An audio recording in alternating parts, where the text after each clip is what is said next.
नमस्कार, न्यूजरूम बुलेटिनमध्ये मी ज्ञानदा कदम आपल्या सर्वांचं स्वागत करते। आज राष्ट्रवादी काँग्रेसचा, अजित पवारांच्या राष्ट्रवादी काँग्रेसचा त्यांच्या निधनानंतरचा पहिला वर्धापन दिन पार पडला।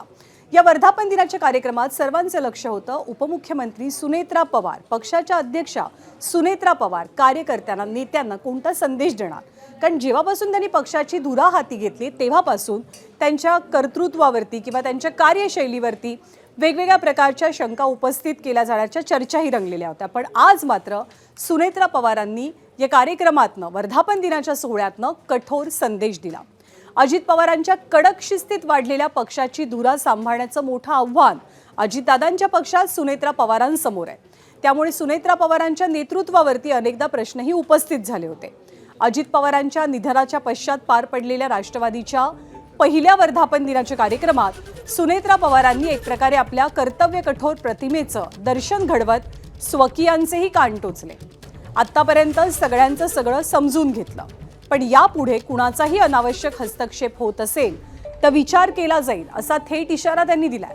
त्यामुळे सुनेत्रा पवारांचा रोख नेमका कुणाकडे होता याची चर्चा सुरू झाली आहे। सोबतच राष्ट्रवादीची बदनामी म्हणजे आपल्या सर्वांची बदनामी असल्याचं सुनेत्रा पवारांनी म्हटलं आणि याविषयी सुद्धा कठोर भूमिका घेण्याची वेळ येणार नाही अशी खबरदारी घ्यावी अशी तंबी सुद्धा त्यांनी दिली आहे। दरम्यान राज्यसभेची उमेदवारीची संधी हुकल्यामुळे छगन भुजबळांनी व्यक्त केलेल्या नाराजीबद्दल सुनील तटकरे, प्रफुल्ल पटेल या राष्ट्रवादीतल्या ज्येष्ठ नेत्यांनी सुद्धा चांगलीच टोलेबाजी केली। त्यामुळे आव्हानं पेलण्यासाठी आपण सक्षम असल्याचा संदेश स्वकीयांसोबत मित्रपक्षांनाही देण्याचा सुनेत्रा पवारांचा आजच्या कार्यक्रमातनं प्रयत्न होता अशी चर्चा होती आहे।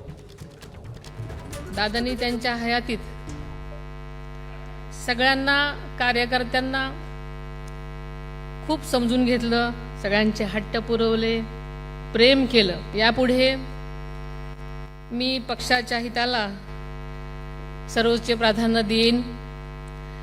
कुणाचाही अनावश्यक हस्तक्षेप यामध्ये असेल तर नक्कीच विचार केला जाईल। दादा ज्याप्रमाणे पक्षहितासाठी कठोर निर्णय घेत होते त्याचप्रमाणे यापुढे असे निर्णय घेण्यास खरं तर माझ्या स्वभावाप्रमाणे जड जाईल, पण नक्कीच न्याय देण्यासाठी दादांच्या पावलावर पुढे जाण्याचा प्रयत्न मी सतत करत राहीन।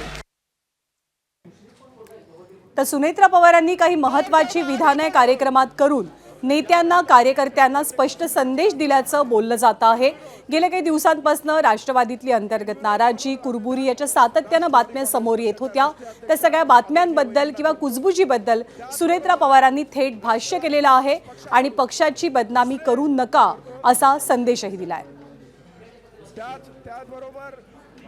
पक्षात आणि सरकारमध्ये महत्त्वाची जबाबदारी सांभाळणाऱ्या प्रत्येक पदाधिकारी, नेत्यांनी आणि सर्वच लोक, आपल्या कार्यकर्त्यांनी अधिक जागरूक पद्धतीने काम करण्याची माझी अपेक्षा आहे।